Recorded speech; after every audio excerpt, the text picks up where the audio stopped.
ఓం యమ ప్రత్యధిదేవాయ శనైశ్చరాయ నమః.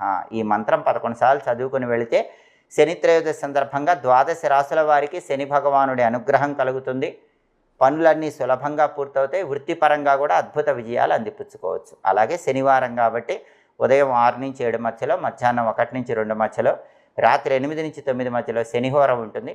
శనిహోర ఉన్న సమయంలో కష్టపడి పనిచేసే వాళ్ళకి మీ డబ్బులతో కాఫీ కానీ టీ కానీ ఇప్పించినట్లయితే మీకున్నటువంటి జాతక దోషాలు తొలగిపోతాయి. మీకు అదృష్టం బాగా కలిసి వస్తుంది.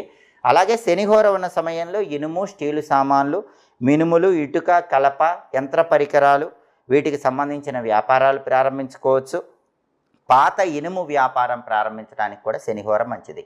భూములకు సంబంధించిన వ్యవహారాలు, భూములు కొనటాలు, అమ్మటాలు ఇలాంటివి కూడా శనిహోరలో చేసుకుంటే చాలా అద్భుతమైన ఫలితాలు కలుగుతాయి. హోరాకాలాన్ని బట్టి ఈ పనులు చేసుకుంటే సమస్త శుభాలను సిద్ధింపజేసుకో.